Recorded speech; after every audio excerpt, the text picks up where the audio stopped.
Sveiki, gerbėmieji mūsų piliečiai, pirkėjai.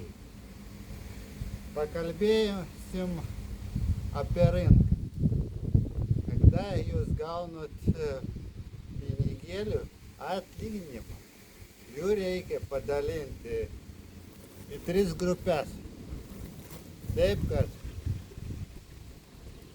turėtum pravalgyti ir pratempti iki mėnesį galą. Ką tai reiškia? Jūs gaunat atlyginimą, jų reikia padalinti į 3 dalis. Tai reiškia 10 dienų, 20 dienų ir 30 darbo dienų.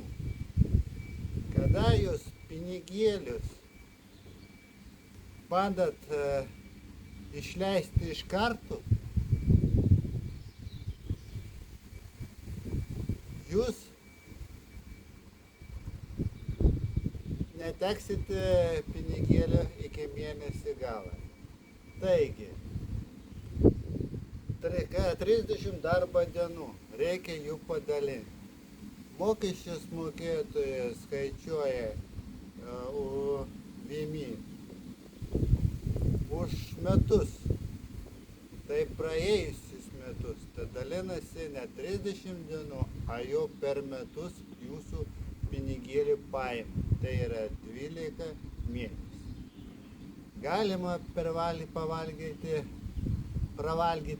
teisingai taip, per vieną dieną. Kai pratempsit iki metų galą, čia turi būti mokėjimas apskaičiuoti teisingai. Aš nupirkau vieną prekę. Nežinau, matėte? Aš nupirkau kitą prekę. Ir aš nupirkau trečią prekę.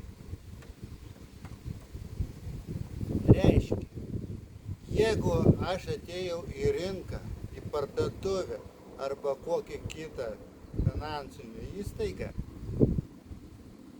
aš turiu gerai apmąstyti. Šitos prekės turi skirtingas kainas. Aš turiu pasirinkti, jeigu man nenaudinga viena prekė, aš turiu atsisakyti. Jeigu man nereikalinga antra prekė, aš turiu atsisakyti. Lieka trečia prekė, kuri man užteks pajamų ją įsigyti. Jie irgi yra kainų vertė. Jeigu aš pasiūliau kaip pardavėjas, ne kaip pirkėjas, parduoti prekę, aš turiu paskaičiuoti, kad man būtų apmokėta iki 30 darbo dienų. Jeigu mano išlaidas mato pardavėjas, kad aš pirku dažnai tą patį vienodą prekę, jie turi pamastyti, ar reikalinga man ta prekė. Jeigu nereikalinga, to darbo metu 17 valandą, kada baigia darbą, pinigėlė turi sugrįžti į sąskaitą. Todėl, kad jeigu aš pirksiu kaip marketingą pastoviai kiekvieną dieną ką siūlą, man neužteks pinigų per 30 darbo dienų. Jeigu aš išleisiu, paimsiu mažą sumą, 30 eurų į mėnesį, ane? 30 eurų. Aš galiu, čia tik pavyzdys, čia neteisingai kaina, čia pavyzdys, čia skaičiuoju pagal darbą 30 dienų laikotarpį. Aš tik pavyzdys. Jeigu aš išleisiu 30 dienų 30 eurų, aš neturėsiu iš ko gyventi rytoj, ane? Jo neskaitytama per 30 darbo dienų. Tai reiškia, aš iš savo santaupų galiu nupirkti 10 eurų iš verties, ane? kas kuponus turi, kas tai, 10 euruko aš galiu savo išleisti. Jeigu 10 dienų aš išleisiu per 10 darbo dienų, aš žinosiu, kad man dar 20 dienų lieka šitų pinigėlių. Jeigu aš matau, praėjai 20 dienų, aš išleisiu dvi prekės. Pirkau vieną, pasinaudojau, paskui po 10 dienų antrą pirkau. Panaudojau 20 dienų. O po to aš galiu paskaičiuoti į darbo galą dar 10, 30. Tada visiškai išeina pajamas užteks iki mėnesį 30 darbinų išleisti. Tuomet, jeigu aš noriu pasitaupyti sekančiai mėnesį, reiškia, aš turiu proporcingai kiekvieną 10 dienų nuimti kažkokią sumą, kad atidėti sekantį mėnesį. Reiškia, man šitą brangų prekį nereikalinga, ne?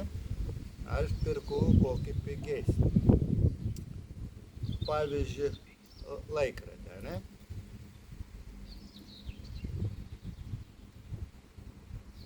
Laikrodis, jis kainuoja ne pigiais, o brangiais šiuo metu, ne? Negu šitus prekės. Tada aš galiu pasirinkti kokį nors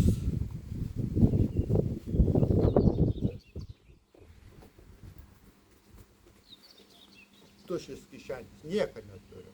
Ką man daryti?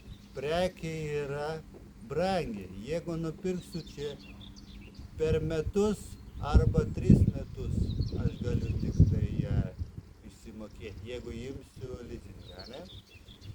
Reiškia, aš atsisakau šitą prekę brangų, grįžtu į pirmą klausimą, prekė pigesnė. Reiškia kepurė. Tada aš pasižiūrėjau, man šitų prekių nebūtina. Aš turiu kepurę, pigesnė. Ir taip aš susitaupiau šį pinigėlį. Kad nebūtų toks, kaip matot,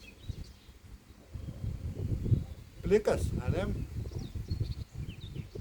Tai reiškia, jeigu rinka diktuoja, kad nori pritraukti investorių, įmata, kad iš 3 dalių, net aš parodžiau dar 2 dalis, jau 5 dalis, ne?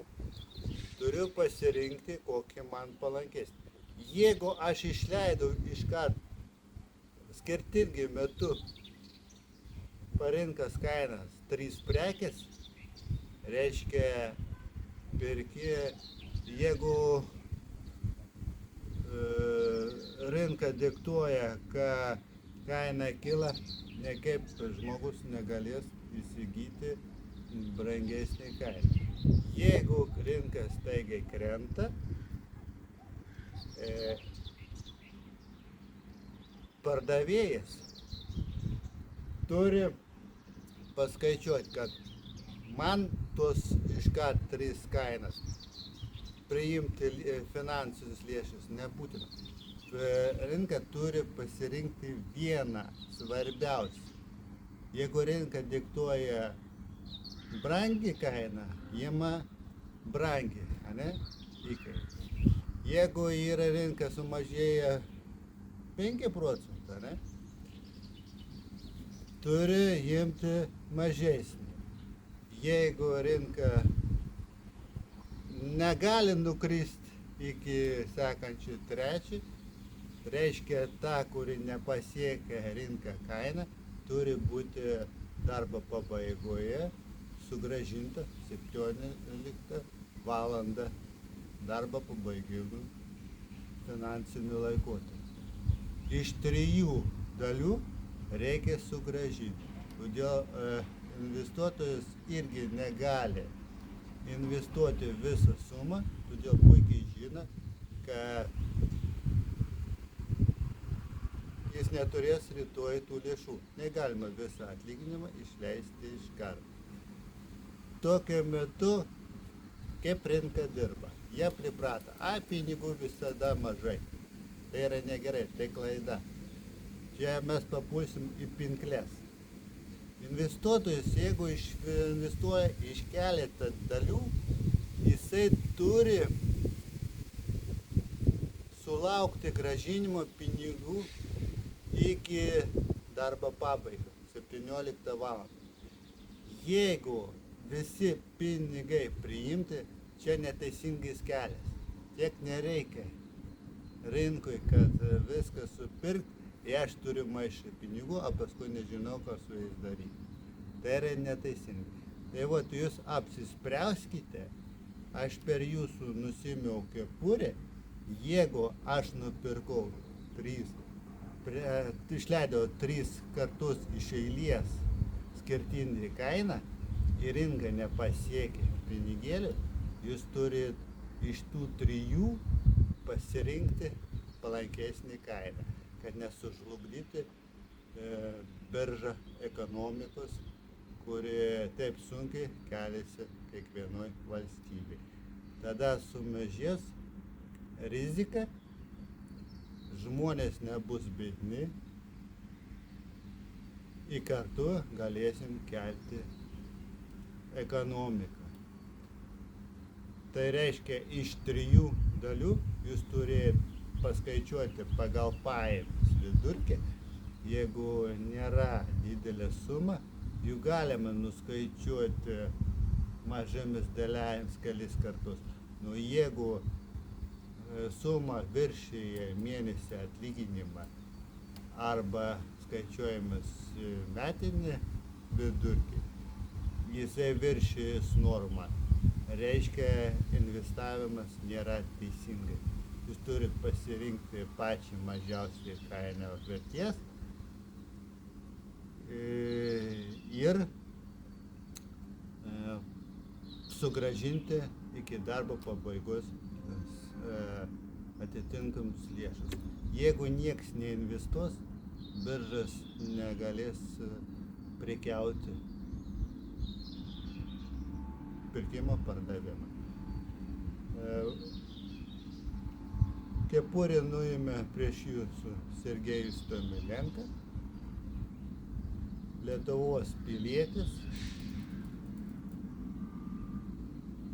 Rašykit komentarį savo nuomonę. Ačiū už dėmesį. Sudie.